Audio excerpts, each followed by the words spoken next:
मैं एक स्टूडेंट को डेलकेम करा रहा था, उसने टूल पाथ बनाया, मैं दिखा जरा पैरामीटर्स में 17 घंटे का फिनिशिंग प्रोग्राम छोटी सी उसका। मैं क्या कर रहा है भाई? तो this video is a crash course, ये देख लोगे तो तुम्हारा डेलकेम रिवाइज हो जाएगा। 40 साल से ज्यादा एक्सपीरियंस बैठा है इस कमरे में। तो जो फ्री डेलकेम है वो हमने कोर्स यूट्यूब पे डाल दिया है, लो जी फ्री सीख लो और आपका डेलकेम जो है हमने इंस्टीट्यूट मिलेगा जो फ्री में करा दिया आपको। हार्डकोर इंडस्ट्री का एक्सपीरियंस है और सर जो विक्टोरा टूल्स के टूल रूम हेड रह चुके हैं। टोटल इस वीडियो में 40 साल से ज़्यादा एक्सपीरियंस बैठा है इस कमरे में जो मैकेनिकल इंजीनियरिंग से रिलेटेड है, और उसमें 30-35 साल का तो वीएमसी कैम लाइन में एक्सपीरियंस है और मेरा मैकेनिकल इंजीनियरिंग में एक्सपीरियंस है। तो आज की जो वीडियो टॉपिक होगी वो हम आपको पूरी एक डाई की प्रोग्रामिंग, डाई काट के आपको पूरा सिमुलेट करके पावर मिल सॉफ्टवेयर में दिखाएंगे। चाहे आप कैम प्रोग्रामिंग किसी भी सॉफ्टवेयर में करें, इस वीडियो से आपको एक पूरा ब्लूप्रिंट मिल जाएगा कि किस तरीके से प्रोग्रामिंग होती है, वीएमसी कैसे काम करती है। और हमारे साथ कुछ टीम मेंबर्स हैं नए। तो सबसे पहले हैं अमनजीत सर। अमनजीत सर का एक्सपीरियंस मोर देन 15 ईयर्स का है, हार्डकोर इंडस्ट्री एक्सपीरियंस। सर ने पहले, सर आपने कभी टीचिंग करी है? नहीं सर, मैंने पहले कभी टीचिंग नहीं करी, बट मेरा शुरू से मन था कि हाँ सिखाने और सीखना है, और सिखाने में दोनों में मेरा इंटरेस्ट।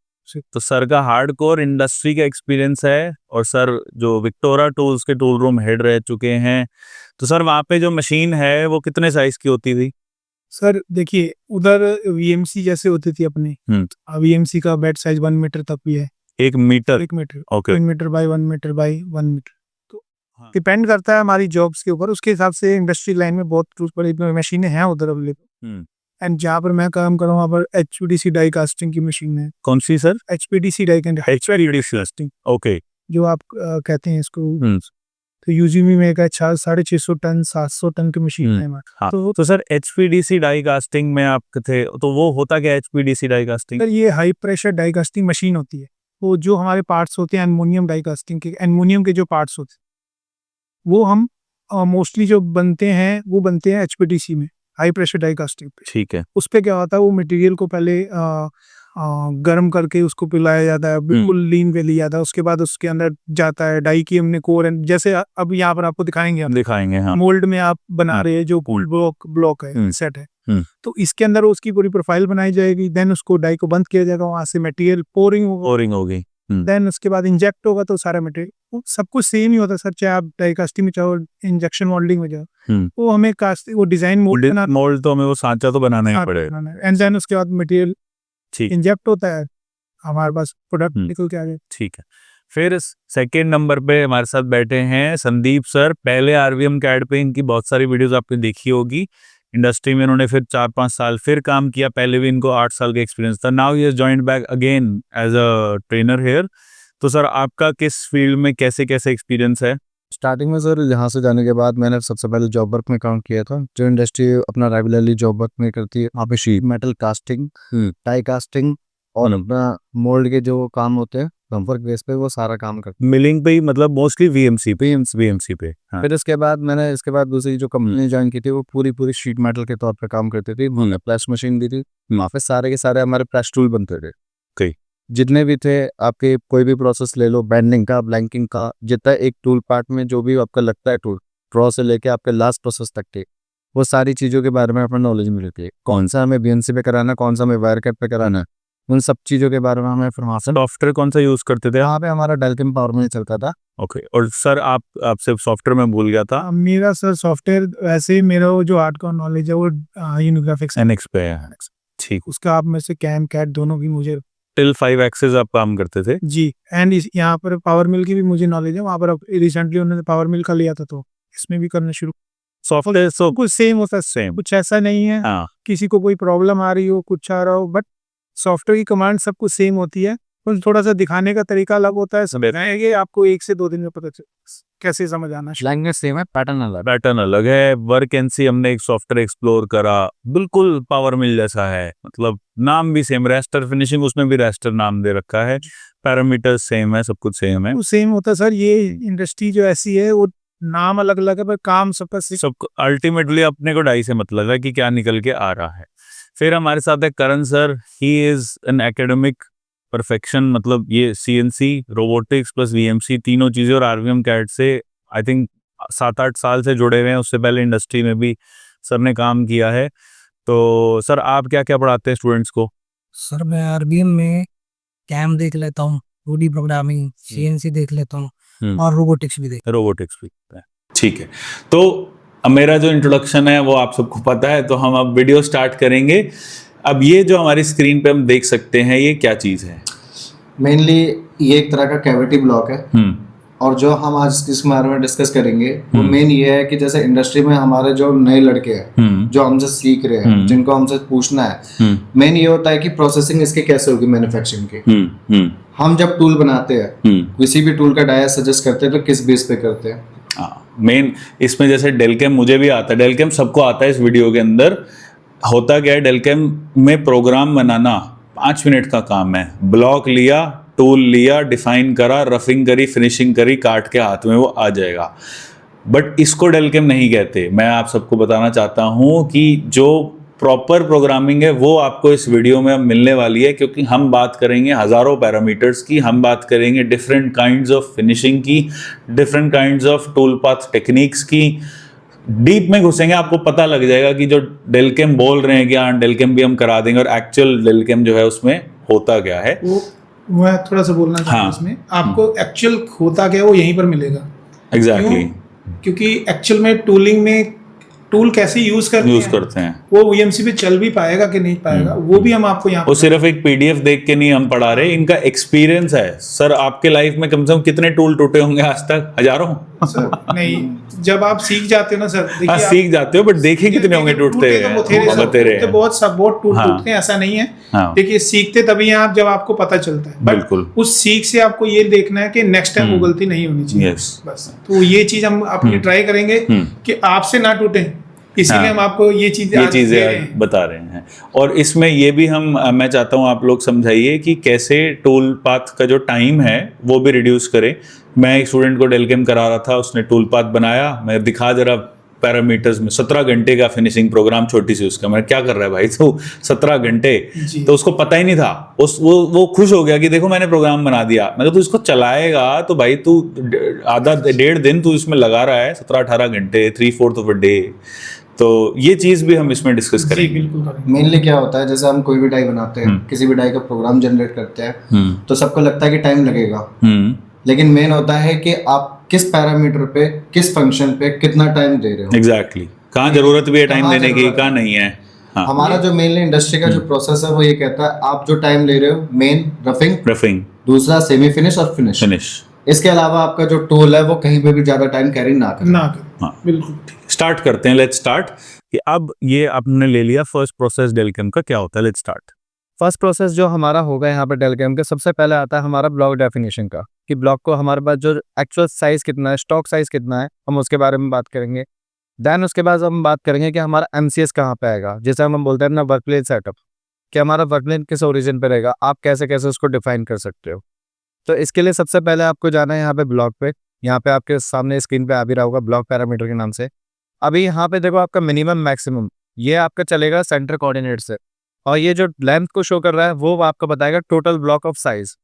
अब जैसे ही मैं यहाँ पे कैलकुलेट करूंगा तो ये मेरा टोटल जो लेंथ, विड्थ और हाइट, ये सब तीनों शो कर दिए। जैसे 525 आपके लेंथ हो गया जो कि आपके एक्स पोजीशन को रिलेट कर रहा है, 295 आपके वाई पोजीशन को रिलेट कर रहा है, एंड द 128 आपकी जेड पोजीशन को रिलेट कर रहा है। बेसिकली इंडस्ट्री में होता क्या है, अब वो चीज़ बताता हूँ आपको। इस तरह से ब्लॉक मिलेगा, प्री मशीनिंग हुआ, उसके बाद आपको इसमें जो हाइट के लिए माल मिलेगा मुश्किल से मुश्किल 0.1 या 0.2 का मिलेगा, अदरवाइज वो भी नहीं मिलेगा, क्योंकि वो आपको टोटली पूरा ग्राइंड करके देंगे ब्लॉक, कि भाई हमने आपका टोटल लेंथ का साइज बना दिया, अब इसके बाद आपको खाली इस पर अपनी मशीनिंग करनी। पर ऐसा नेसेसरी है कि ग्राइंड करा हुआ मिलता है? क्योंकि मैंने कहीं कहीं देखा है कि वो खुद भी कर रहे होते हैं उसको। डिपेंड्स एक्चुअल में क्या होता है। देखिए जैसे अब ये पार्ट हमें बना हुआ मिल गया इधर है, कई बार होता है कि हमें मेटल साइज में प्लस भी मिलता है। क्यों? उसका रीज़न होता है अगर बाई चांस, देखिए एक प्रोसेस में वीएमसी होनी है, अगर इसमें 2-3 प्रोसेस और हैं, जैसे वीएमसी के बाद ईडीएम भी होनी है, देन इसके बाद वायर कट भी होनी है। तो उसमें क्या होता है कि हम हाइट में माल रख के चलते हैं, हम अपनी सेफ जोन जरूर चलते हैं, ऐसा नहीं है। तो इंडस्ट्री स्पेसिफिक है बेसिकली, इंडस्ट्री स्पेसिफिक वैसे है इन्हें हम मैक्सिमम हम लेके चलते हैं, इससे ज़्यादा हम नहीं कर सकते, क्योंकि कोई भी चीज़ अगर हम रीसिंग करते हैं या कुछ डाउन करते हैं, बाई चांस कई बार क्या होता है हमसे ऑफसेट में गलती हो जाती है, ऑपरेटर से गलती हो जाती है, तो वो हम इतना बड़ा ब्लॉक रिजेक्ट तो नहीं कर सकते। अगर मान नेगेटिव में गया तो ऐड तो होगा नहीं, गया पूरा रिजेक्ट। तो इसको हम थोड़ा सा ऑफसेट डाउन करके वहाँ पे अपना काम कर सकते हैं दोबारा, अगर इसके बैलेंसिंग में चांसेस हैं तो जैसे हमारे इसमें जब हम बताएंगे, जैसे सर बताएंगे, हम बताएंगे, तो 9 चांस है कि हम गलत करें, बट टूल रूम गलती होती है, ऑब्वियसली। तो आपको कोई डरने की जरूरत नहीं है। टूल रूम में गलती होती है क्योंकि हमने टूल रूम में टाइम बिताया, हमें पता है, बट उस पे हमारे सीनियर जो होते हैं हमारे साथ खड़े रहते हैं, और सेफ्टी स्टॉक हमेशा हम लेके चलते हैं, बट हमें बताना जरूरी है कि हमने गलती नहीं कर। सेफ्टी स्टॉक का एक इंटरव्यू क्वेश्चन भी बन गया कि कितना होता है इंडस्ट्री में, 2 से 3 में, 2 से 3 डिपेंड्स, इससे ज्यादा हम डाउन नहीं कर सकते। डाउन नहीं करते। ठीक है, चलिए आगे बढ़ते हैं।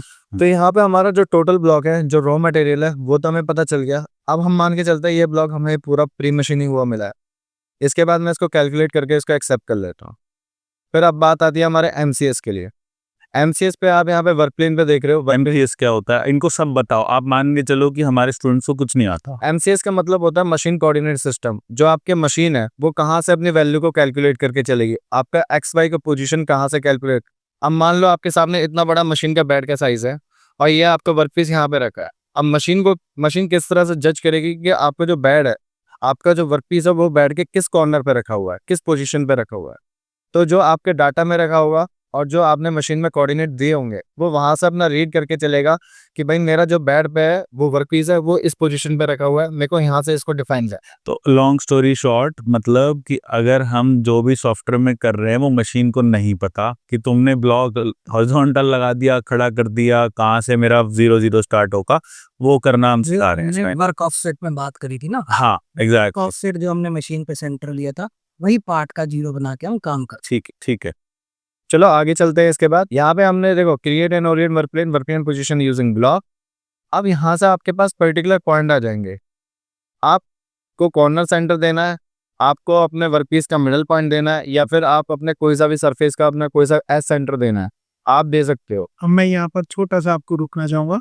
देखिए इसमें आप देख रहे हैं कितने सारे इन्होंने पॉइंट्स दिए। हाँ जी। अब क्या फायदा है इसका सर, जैसे इन्होंने बताया प्री ब्लॉक मशीनिंग हमें ब्लॉक मिला, तो हम आप चाहे यहाँ रख दीजिए, किसी भी कोने पे रख दीजिए, आपका सेंटर 0 है। अब यहाँ पर आ जाता है, कई बार हमें मटेरियल ऐसा मिलता है प्री मशीनिंग नहीं मिला, रॉ मटेरियल मिला, तब आप क्या करोगे, तब आप जाओगे सेंटर में, ओरिजिन। अब ये ज्ञान जो लिख रहा है ना, नोट डाउन कर लो कि जब मशीन टेढ़ा मेढ़ा आ जाता तो सेंटर से अपने को करना है। मार्केट से जो मटेरियल आया ना, किस वो क्या आ रहा है, वी डोंट नो। वो बैंसा पे कटा है, कहाँ पर मशीनिंग होके आपके पास पहुंचा, वो कुछ नहीं होता। अगर पैंसा पे कटा है तो वो कहीं भी 1 mm से 2 mm की टेपर आ रही हो, कहीं टेढ़ा निकल जाता है, ऊपर निकल जाता है ब्लॉक। हाँ, तो ये होती है एक्सपेंसिव चीजें सर, हम इसके ऊपर ज्यादा चांस नहीं लेते। हम सेंटर ले लेते जी सेंटर लेते हैं, मोस्टली हम सेंटर लेके चलते हैं। अगर आपके अगर प्री मशीनिंग है देन आप गो फॉर कॉर्नर के। तो अभी इसको सेंटर से ही करिए, तो राइट एंगल करके पहले मिल जाता। अभी इसको हम यहाँ से भी अपना राइट एंगल करके चलते हैं। जो अपना ब्लॉक का मिड पॉइंट है वहाँ से मैंने इसको एक्टिवेट किया। अब देखो जैसे मैंने इसके ओरिजिन पे क्लिक करके इसको एक्टिवेट किया, मेरा ब्लॉक पूरी तरह से शिफ्ट हो गया। क्यों हुआ? अब हुआ क्यों है, सबसे पहले अगर देखो यहाँ पे मैंने अभी इसको कैलकुलेट नहीं किया। जो मेरा टोटल लेंथ का ब्लॉक है 525, तो इसके बेस पे मेरा जो इक्वल वैल्यू आनी चाहिए थी, लेकिन जैसे ही मैंने यहाँ पे ओरिजिन अपना बीच का दे दिया तो वो उसको साइड कर रहा है, तो उसको एक साइड ही भगा दिया उसने पूरा कि भाई आपका ये वर्क ब्लॉक था, लेकिन ये इसकी वजह से पूरा की पूरा जो प्री मशीनिंग है, जो प्री डिफाइन है, उसकी तरफ से वो एक तरफ शिफ्ट हो रहा है। ठीक है, ये ना आप करो, इसको फिर से कैलकुलेट करो। इसमें क्या होता है, ये कंफ्यूज हो जाते हैं बच्चे। अभी इस वीडियो में नहीं समझ आएगा, जब सीखोगे ना 4-5 बार ब्लॉक इधर उधर करोगे तब आपको समझ इसमें आ जाएगा। फिर हमने इसको फिर से कैलकुलेट करा, एक्सेप्ट कर लेंगे, ब्लॉक हमारा परफेक्ट सेट हो जाएगा, हो गया। ठीक है, हमारा ब्लॉक डिफाइन हो चुका है। हाँ। अब जो बेसिकली हमारा एक दूसरा कंसेप्ट आता है टूल की सेफ्टी बोर्ड पे। भाई टूल अपना जो जेड एक्सिस होम पोजीशन से आता है, वो कितना एमएम पे आकर रुकेगा, उसके लिए हमारे देखो 2 कंडीशन बनती है। पहला कि हमने अपने वर्कपीस पे क्लाइंब किस तरह से कर रखा। अच्छा, आप ये कह रहे हैं कि लेट्स सपोज मेरे पास ये ब्लॉक है, तो जब मेरे ऊपर से ड्रिल टूल आएगा व्हाटएवर इट इज, वो कहाँ पे जाके रुकेगा, सेफ्टी ऑटोमेशन उधर से चलना स्टार्ट करेगा। वहां पर आके वो बिल्कुल फीड उसकी जीरो ब्लॉक्स आके रुक जाएगा। हाँ, देन उसके बाद अपनी एक्चुअल फीड लेगा वहां से फाइन कर रखे। बेसिकली दो कोड होते हैं, G0 और G01। G0 होता है रैपिड फास्ट आएगा, ठीक क्या है सो ऊपर से तो आएगा नहीं कभी भी, ऊपर से आके ना पॉइंट पे रुक जाए, पॉइंट वहाँ के फास्ट आएगा। हाँ, उसके बाद उसके बाद फिर जो कटिंग फ्री में या जैसे चीज- क्योंकि रैपिड के अंदर कटिंग मूवमेंट तो है नहीं, जल्दी चल ले तो अच्छा टाइम वेस्ट हो, बचेगा हमारा टाइम। जैसे सर ने पहले बताया कि आपने भी बताया कि हमें इधर से उधर घूमने वाला टाइम वेस्ट नहीं करना, हाँ, हमने एक्चुअल में टाइम चलो जो सा खाली जगह उसको कैसे यूज करना, यस यस यस, यही होती मशीनिंग से। ठीक है ठीक है। ठीक है। हम्म। तो इसके लिए हमें ऑप्शन दे रखा है यहाँ पे रैपिड मूव हाइट का। तो सबसे पहले वो आपसे वर्क प्लेन का आस्क करेगा। जो आपने यहाँ पे वर्क प्लेन बनाया है तो वो अपनी टोटल हाइट वहीं से कैलकुलेट करके चलेगा।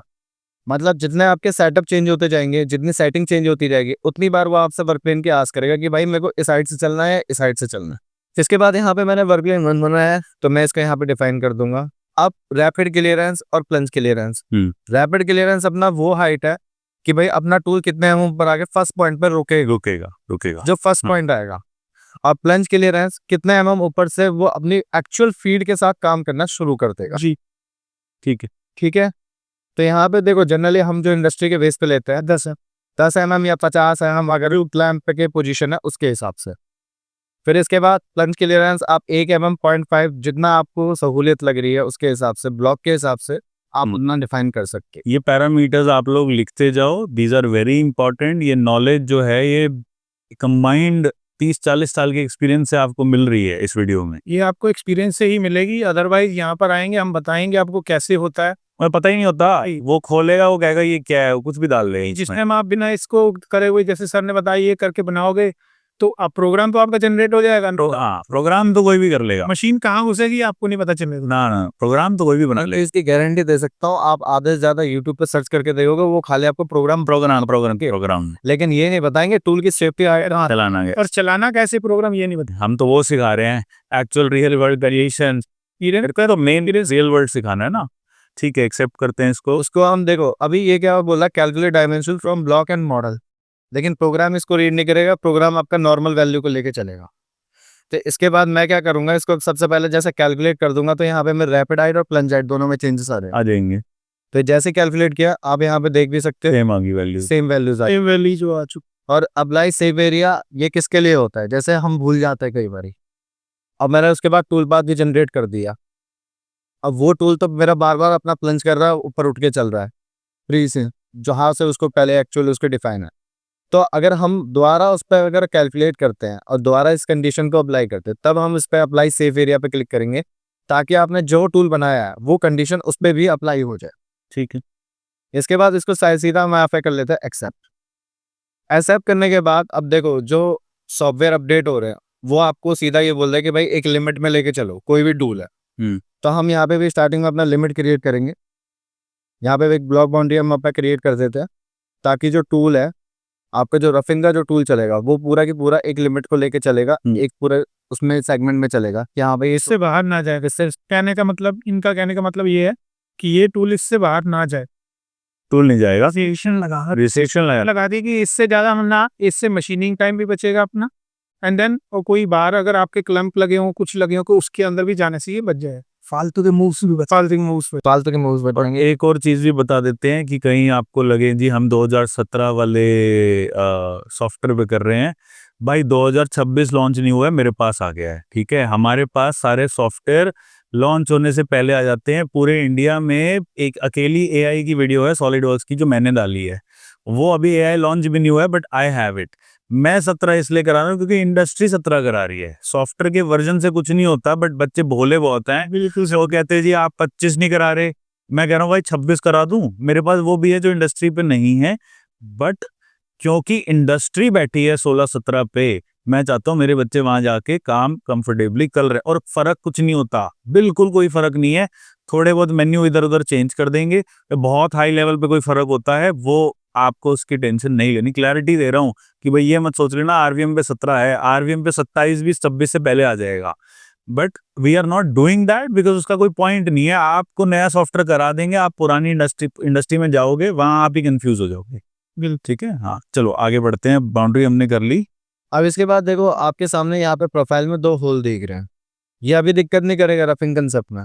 ये दिक्कत कब करेगा, जब आपका कोई फिनिशिंग का छोटा टूल चलेगा, ठीक है, या फिर आप रेस्ट निकाल रहे हो उसके लिए छोटा टूल चलेगा, तो ये दिक्कतें वहां पे आती है। अब इसको कैसे हाइड करना है, इसको कैसे बंद करना है, मैंने यहाँ पे दोनों होलों को सिलेक्ट कर लिया। बेसिकली कैम सॉफ्टवेयर का काम ये होता है ना कि उसको जो कैविटी दिख रही है या पोर दिख रहा है वहाँ टूल अपनी जगह में जाके एंट्री लेके काम करता है। बिल्कुल उसको होल दिख रहे हैं, अगर होल सपोज साइज है 12 डाया का, उसमें आपने 8 का टूल चला दिया तो वो वहाँ एंट्री ले जाएगा। तो उसको रोकने के लिए आप इसको सिलेक्ट करके बेस्ट फिट लगाएंगे। देखो ब्लॉक डिफाइन हो गया, बाउंड्री डिफाइन हो गई। अब हम आएंगे रफिंग पे। अब चालू हो रहा है काम, ठीक है। अब आप ध्यान ये रखना, बेसिक प्रोसेस है, हर सॉफ्टवेयर में करना ही करना ही पड़ेगा। मटेरियल डिफाइन करना है, अपना ओरिजिन डिफाइन करना है, टूल डिफाइन करके फिर आपको मटेरियल रिमूव करना है उस एरिया से ना, रफिंग प्रोसेस। डन। रफिंग क्या होता है, मटेरियल को रिमूव करना। इसके अंदर हम गए मॉडल एरिया, ऐसे जल्दी जल्दी कर भी दिया, एक बार फिर से करके दिखाओ हमारे व्यूअर्स को कि हमने करा क्या। कंफ्यूज हो जाते हैं ना लोग। अब ये देखो सबसे पहले आपको यहाँ पे जाना है, आपके यहाँ पे जितनी भी कंडीशंस आएगी, फिनिशिंग लेनी है, चाहे ड्रिलिंग लेनी है, चाहे आपको रफिंग मोड में काम करना है, तो यहाँ पे आता है टूल पाथ स्ट्रेटजीज के टूल पाथ स्ट्रेटजीज। इसके बाद आप 3D मॉडल पे काम कर रहे हो या फिर कर्व पे यानी कि 2D स्केच पे काम करना है, तो आपको दोनों के ऑप्शन मिले हुए हैं। तो मेरे को अभी 3D मॉडल मिला हुआ है। 2D कर्व वो होता है जब स्लॉट फ्लूट काटने हो, नाक काटता हो, कहाँ पे क्या होता था सर? जो मैनुअल लिखो सर, हम क्या होता है हमारे तो डिजाइन में जैसे हम बैठे होते हैं तो कई बार क्या होता है कि मॉडल नहीं होता हमारे पास। वो क्या करते हैं, एक लाइन का ऐसे प्रोग्राम मॉडल पे बना के आपको दे देंगे, देन उसके ऊपर ही हम चलाते रहते सीधा। तो वो प्रोडक्शन लाइन में मोस्टली यूज होता है। तो जो ये मैनुअल प्रोग्रामिंग जो होती है जिसके अंदर हम जी कोड एम कोड करा रहे हैं, 2 महीने उसमें लगा देते हैं, ये 5 मिनट में 2D के अंदर सारा आर पार हो जाएगा। टाइम में आपको खाली कैम की जरूरत पड़नी है। एग्जैक्टली, कैम इस तक नहीं चल रहा। अरे अभी तो एआई का जमाना आ गया। मैं तो सोच रहा हूँ कैम को आगे 3 साल बाद क्या आएगा, तो कैम तो 10 साल पहले लोगों को शुरू कर लेना चाहिए था। अब यहाँ पे देखो 3D के बाद मैं जाऊँगा मॉडल के अकॉर्डिंग, तो क्योंकि मेरे को मॉडल के अकॉर्डिंग काम करना है, तो इसके बाद मैंने इसको कर दिया। या काम में ही बोल रहा है वो एरिया क्लियरेंस, उस एरिया के सारा क्लियर करना है, माल हटाना है बेसिकली। मीन्स ये रफिंग हम करना स्टार्ट करने वाले हैं। जो संदीप सर बता रहे हैं उनका कहने मतलब यही है कि अब रफिंग हम स्टार्ट करने। देखो रफिंग का मतलब होता है जब आप किसी भी प्रोफाइल को या किसी भी एरिया को क्लियर कर रहे हो इन बल्क मोड में, मतलब बल्क मोड में उसको तुम्हें निकालने का है, तो हम लोग उस चीज को प्रोसेस को लेके चलेंगे। मैंने बोला बल्क, तो मतलब हमारा बल्क टूल भी चलेगा, क्योंकि जो हमारा टाइम है सबसे ज्यादा लगता है रफिंग में, सेमी फिनिश में और फिनिश में। ये चीज मैंने आपको स्टार्टिंग में ही बोली है। तो सबसे पहले हमारे पास जो इंडस्ट्री में अवेलेबल होता है डाया 50 का बुल, जिसे हम यहाँ पे अपना बोलते हैं टिप रेडियस टूल के नाम से। तो यहाँ पे डाया डालोगे आप। अब भाई एक चीज और, सॉफ्टवेयर को नहीं पता कौन सा टूल तुम्हारे पास तुम्हारे इंडस्ट्री में है, इसको बताना पड़ेगा। ये वर्ल्ड का कैसा भी टूल बना सकता है। हाँ इसमें होते हैं टूल, अपने हिसाब से भी हम बना सकते नहीं, अपने टूल्स तो बहुत हैं, बट टेढ़े मेढ़े टूल सर आते हैं, उनको कैसे दिखाना है अपने को। सर वो पता क्या होता है, देखिए इंडस्ट्री लाइन में क्या होता है कि हम जो यूज टूल कर रहे हैं वो ऑलमोस्ट सारी इंडस्ट्री वही यूज कर रही है। हाँ, और जैसे इन्होंने सर ने बोला कि 50 का इंडेक्सेबल कट रही है, 50 का ऑल इंसर्ट इंडेक्सेबल है। अब इस पे कईयों को कंफ्यूजन होती है 50 के अंदर कितने का आर होता है। 2-3 तरह की इंसर्ट्स होती है। एक होती है राउंड इंसर्ट 50 के आर में R6 वाली, जैसे कि सर ने अभी देखिए आप वीडियो देख सकते हैं, इसमें 6 का आर डाला हुआ है।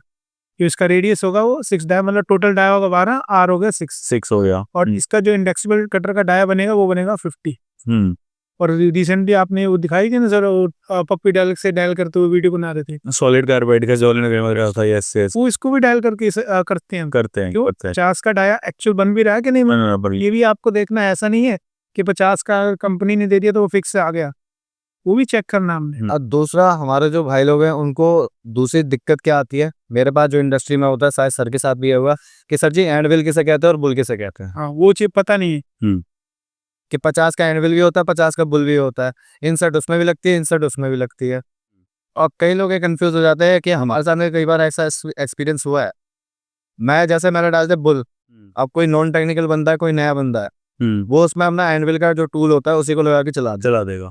तो उसमें क्या होगा आपका, अब मान लो अब 50 का बुल लगाया, उसमें R6 रेडियस है। अब इसने रफिंग कर दी 50 के बुल ने, इसने छोड़ दिया R6 का रेडियस सारी जगह। नेक्स्ट टूल आपने लगा दिया 25 का एंडमिल। अब आपने 25 का एंडमिल सोचा यार सॉलिड कार्बाइड है, यूज करो चलाओ, बट नहीं, सॉलिड कार्बाइड जो सा इंडेक्सिबल कटर होता है उसके ऊपर हमेशा आपको आर मिलेगा मिलेगा 2.3 हाँ ये तो mm। हाँ वो तो हल्का सा होता है ना अगर उसमें आपने कहीं गलती से एंड में लिख के चला दिया हाँ। तो वो सारा रेडियस खत्म कर देगा जितना होगा उसका। तो अब ऐसी नॉलेज कहाँ मिलेगी यूट्यूब पे, आप नहीं। खुद सोचो जो सर बता रहे हैं। मिल से जब हम जनरेट करते हैं वो sharp edges exactly full radius जो इंसर्ट में रेडियस है ना वो प्रोफाइल बनाते हुए एग्जैक्ट की बनाते हुए चलाता है, क्योंकि हर डाई हर कैविटी में रेडियस मिलेगा ही मिलेगा। ठीक है। तो अब हमने टूल ले लिया, टूल का डिस्कशन कर लिया, इसके बाद लिमिट हो गई। लिमिट के बाद जैसे ही मैंने बाउंड्री लगाई चारों तरफ, जो मैंने बाउंड्री के बारे में बताया था कि हम एक लिमिट में काम करेंगे, तो लिमिट के इनसाइड काम करना है या आउटसाइड काम करना है। तो अभी तो मेरे को इनसाइड काम करना है क्योंकि इसके अंदर ही मेरा टूल चलना है। इसके बाद आता है मॉडल एरिया क्लियरेंस। सबसे पहले ऑफसेट और कटिंग डायरेक्शन को आपको बताना है। ये जब कोर्स करोगे ना तो सारा भाई बताया जाएगा क्या होता है। अभी बस वीडियो ऐसे हम बोलने लगे तो 6 घंटे नहीं खत्म होगी सर 6 घंटे बहुत टाइम, बहुत ये एक वीडियो में। तो इसलिए देखते जाओ, नोट्स बनाते जाओ, जितना समझ आ रहा है बाकी हम बैठे हैं आपको पूरा कराएंगे। टॉलरेंस डाल दी इसमें, ठीक है। टॉलरेंस डाल दी। इसके बाद थिकनेस को अलाउ करेंगे। थिकनेस के लिए हमारा ये होता है कि जो आपका वॉल है और सरफेस है, जो लोअर सरफेस है जिसे हम बोलते हैं अपना फ्लोरिंग, बिल्कुल कि आप उस पे कितना माल छोड़ रहे हो, वॉल पे कितना माल छोड़ना चाह रहे हो, वो आपके इंडस्ट्री में आपके एक्सपीरियंस के मुताबिक आप छोड़ी जाती है फिनिशिंग प्रोसेस के लिए छोड़ी जाती है कि आपने सारी रफिंग में निकाल दी तो फिनिशिंग क्या करोगे फिर उसकी। मैंने इस तरीके से छोड़ दी।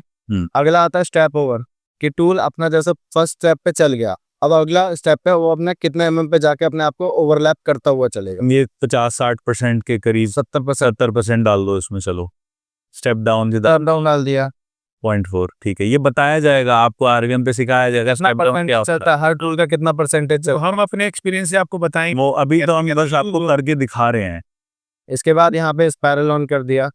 एक आपके पास देखो, इसके बारे में भले ही कोई ना बताता हो, जो पुराना वर्जन यूज कर रहे, ये सबसे आपका मेन चलता है रफिंग मोड में, अनसेफ सेगमेंट रिमूवल। ऑपरेटर क्या बोलता है कि भैया नीचे पूरा टूल ऊपर ऊपर सही चला है, नीचे जाके मेरा टूल प्लंजिंग करता, प्लंजिंग करते हुए मेरा जॉब हिल गया, मेरा टूल टूट गया। वो होता क्यों है? मेन उसका रीजन ये है कि देखो, जैसे आपका जो टूल है, अब जैसे 50 का डाया मैंने यहाँ पे चलाया, अब उसको रेंज मिल रही है 51 की, मैंने स्टॉक भी छोड़ रखा है 0.5 का, तो मतलब टोटल तो अपने 51 बना के ही चल रहा है। अगर उसको फिर भी वहां पे रेंज मिले तो वो घुसेगा नहीं पूरी तरह से फ्रीली मूवमेंट नहीं करेगा, वो उस पर प्लंजिंग करेगा। और जब प्लंजिंग करेगा तो उस केस में क्या है कि वो अपना रैपिडली चलता है और वो हिला देता है भाई। आपको हरी है अगर क्लैंपिंग लूज है। कैलकुलेट क्या मतलब हुआ, ये समझा दो कि भाई प्रोग्राम बनने को कैलकुलेट करते हैं।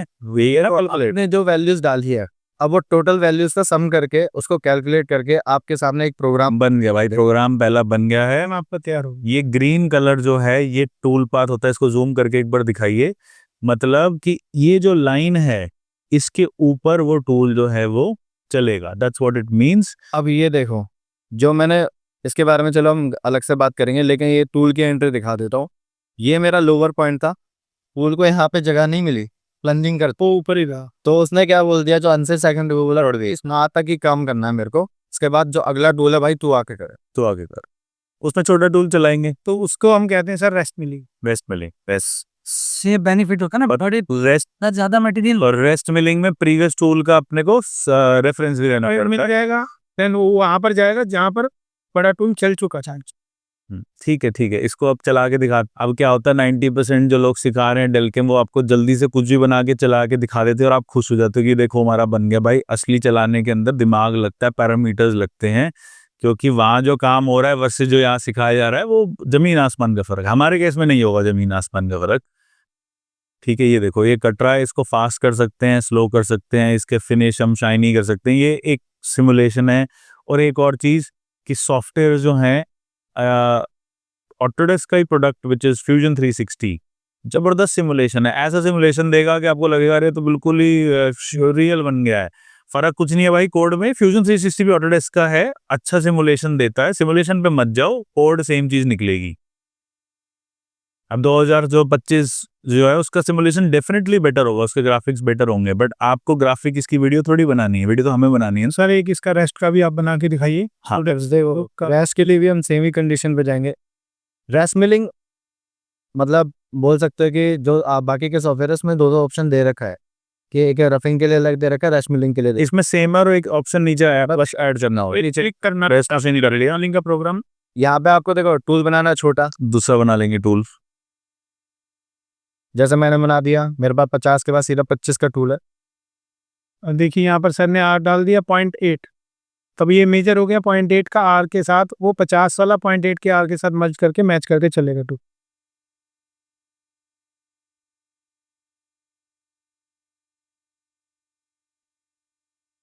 इसके बाद लिमिट सेम चलेगी।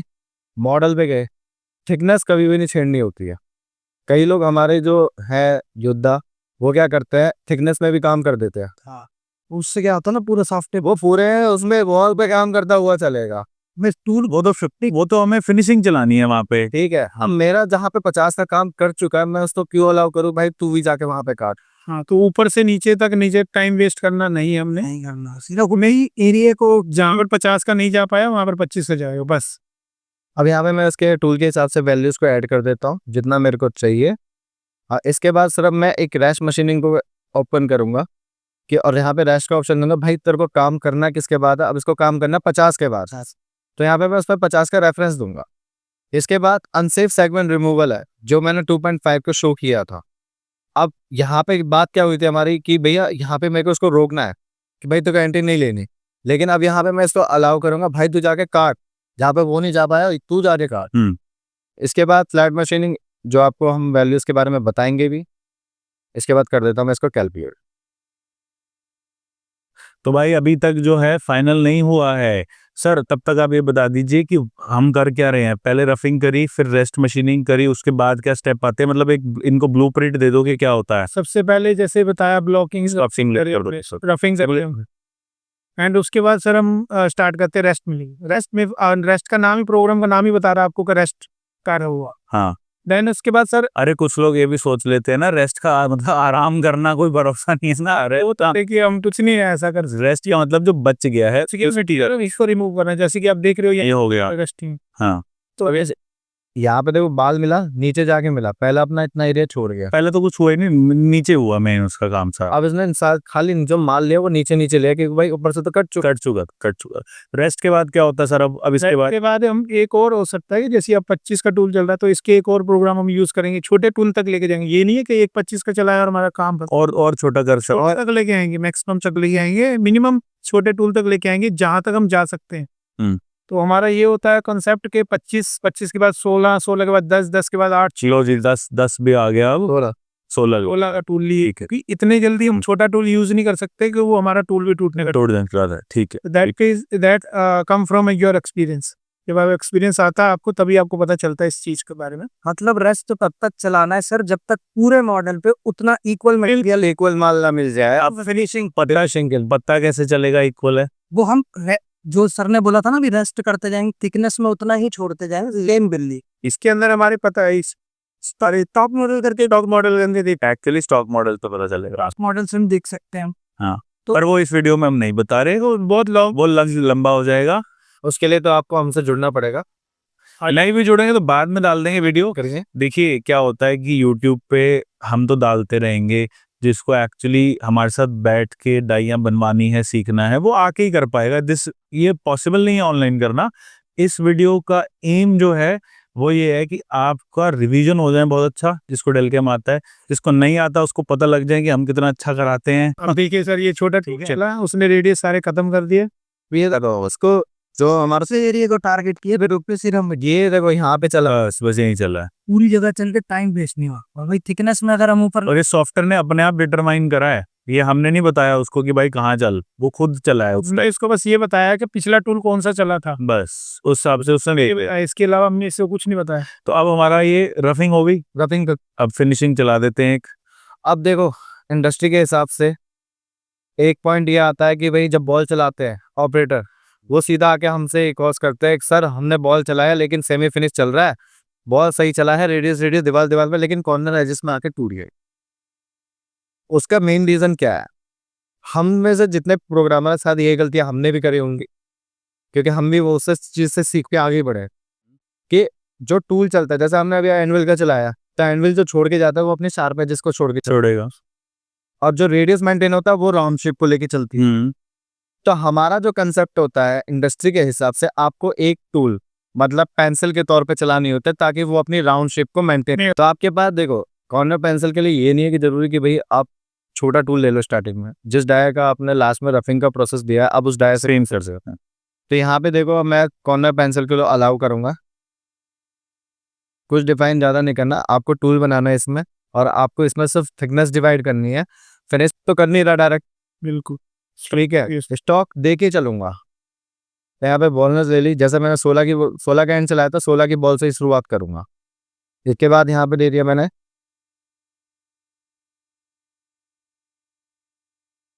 उसके बाद कॉर्नर पेंसिल में जिस सेम थिकनेस जिस सेम रीजन पे मैंने उसको चलाया था रफिंग को, उसी पे मैं चलाऊंगा अपना कॉर्नर पेंसिल। ठीक होगी। ये सब कुछ देखिए सेम रख रहे हैं, वही चीज उससे ही क्या होगा कि ना हमारी गलती होने के चांस है ना कुछ, ना टूल ब्रेक होगा। अब इस वीडियो में आपको एक ओवरऑल एक ब्लूप्रिंट मिल जाएगा, बट इसमें हजारों चीज़ें और हैं। टूल पाथ को कम कैसे करना है, उसका टाइम, फाइनल प्रोडक्ट कैसा आएगा, किस मशीन्स के फिर डिफरेंट डिफरेंट टाइप के कंट्रोल्स हो जाते हैं, डिफरेंट डिफरेंट टाइप की टूलिंग हो जाती है, बहुत बहुत चीज़ें हैं। अब ये देखो मैंने हमने बताया वो इस मॉडल के पर्पस पे बताया है। एग्जैक्ट, बहुत अलग हजारों तरीके के मॉडल हैं। साई कास्टिंग है, प्लास्टिक मोल्ड भी डाइयाँ हैं। तो अब बॉल नोज चला रहे हैं।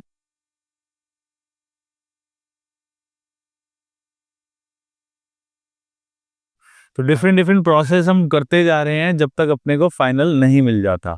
अब देखो यहाँ पे बॉलनेस के लिए मटेरियल नहीं मिला, क्यों? क्योंकि मैंने पहले 16 का भी चला लिया, फिर उसके बाद मैं बचा ही नहीं होती। ये रेडियस बड़ा होगा तो उसके हिसाब से उसको मटेरियल नहीं मिल रहा, तो दैट मीन्स हम इसके ऊपर अब डायरेक्ट सेमी फिनिश चलाया। सेमी फिनिश जो भी हम यूज करेंगे वो चला सकते हैं। अब सेमी फिनिश के लिए मैं यहाँ पे एक लिमिट सेट करूंगा, तो बोथ साइड ना इस पे टाइम वेस्ट ना करें, इस पर टाइम वेस्ट ना करें। कोई एक साइड ले लो, कोई बात नहीं। अभी सिलेक्शन में कुछ इशू आ रहा है इसके अंदर, तो मैं यहाँ पे रास्टर लेके चलता हूँ ना, टूल ले लेता हूँ सेम। ये डेल कैम का ब्रह्मास्त्र टूल है, रास्टर।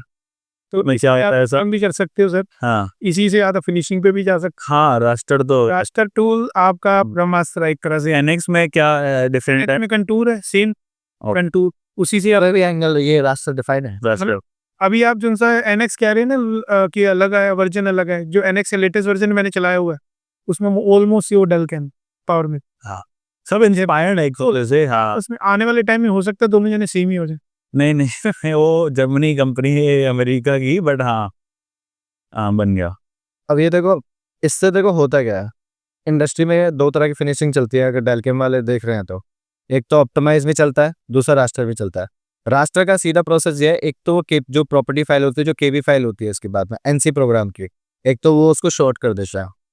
हमारा ऑप्टिमाइज बनेगा 4000 5000 केबी में, ये बनेगा मात्र 200 या 300 केबी। इसका एक बार टाइम बताइए कितनी देर का प्रोग्राम बनाएंगे। ये बनेगा आपका मुश्किल से मुश्किल 3 घंटे 39 मिनट, ये विदाउट हमारे फीड स्पीड दिए। अभी तो इसको हम ऑप्टिमाइज करके 1-1.5 घंटे पे ला सकते हैं इसको, 2 घंटे पे ले आएंगे।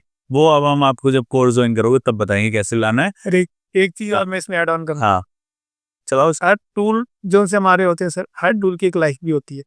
जो प्रोग्रामर है वो टूल के हिसाब से ही प्रोग्रामिंग करता है। बिल्कुल, क्यों? क्योंकि ये एक बॉलनोज होता है, मैक्सिमम बॉलनोज 3 घंटे से ऊपर नहीं चलता। नहीं चलता। 3 घंटे के बाद उसकी वियर आउट होना वो शुरू हो जाएगा। शुरू हो जाएगा। यहाँ से आप 0 शुरू करें, यहाँ से जाते जाते वो 0.1 के करीब मेटल छोड़ दे, क्योंकि वो टूल ही घिस गया जब 3 घंटे आपके वेस्ट हो चुके। तो हाँ। आपको प्रोग्राम भी उस हिसाब से जनरेट करना है कि आपका प्रोग्राम 6 घंटे ये बहुत आपने जो- खतरनाक चीज बताई है। था, हाँ हाँ, एक स्टूडेंट ने बनाया 16 घंटे, 17 घंटे का प्रोग्राम। 17 घंटे का हो 17 घंटे को टूल ही नहीं चल सकता। कंटिन्यूस सांस से चलेगा, टूल वियर आउट भी होगा उसकी वजह से।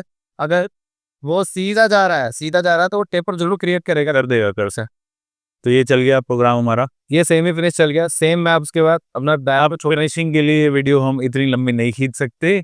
दिस इज आई लगेगा सर, बहुत टाइम लगेगा, this is more than enough. But I hope कि आपको इससे एक आइडिया लग गया होगा कि भाई कितना बड़ा संसार है ये कैम प्रोग्रामिंग का। इट इज़ नॉट जस्ट कि आपने मैनुअल सीख लिया, नॉट जस्ट कि आपने, और आरवीएम कैड भी मैं आपको चलो बता दूं जोक्स साइड कि हम भी आपको 50-60% के लेवल का ही खड़ा कर पाएंगे, उसका 40% आपका एक्सपीरियंस आपको लेके जाएगा। वो एक्सपीरियंस से ही सीखते हैं सर। ऑब्वियसली। जब मैं स्टार्टिंग कर रहा था, मैं अपना करियर स्टार्ट कर रहा था, मैंने as a VMC operator start कर, अब मुझसे ऑपरेटिंग करवाओ, मुझसे सेटिंग करवा लो, BNC programming class, even design भी मैं कर लेता हूँ। बट हर एक दिन आज कुछ सीखने का है नीचे नीचे मेरे को सीखने को मिलता बस एग्जैक्टली तो no one in the world can give you everything. आपको एक अच्छे लेवल पे खड़ा करके आपको टीचर्स ऐसे हम दे रहे हैं जो आपको कुछ भी आप बताओगे ना तो उन्होंने क्या पता या तो फेस कर रखा हो या सुन रखा हो कि यार ऐसे इशू आते हैं एंड दैट्स इट। वो गाइडेंस आपको चाहिए, बाकी आपको अपने पास भाई आप बढ़ना है। आपको इंडस्ट्री का रूम दिखाएंगे, हाँ ओवरऑल चलता है ठीक है। तो दैट्स इट एंड कोई भी इश्यूज है कमेंट करिए और इतनी मेहनत करी हमने वीडियो पे तो जरूर एक अच्छा कमेंट भी मारिए इसके अंदर। कोई क्वेरी है तो अरविंद कैब में विजिट करिए। डेफिनेटली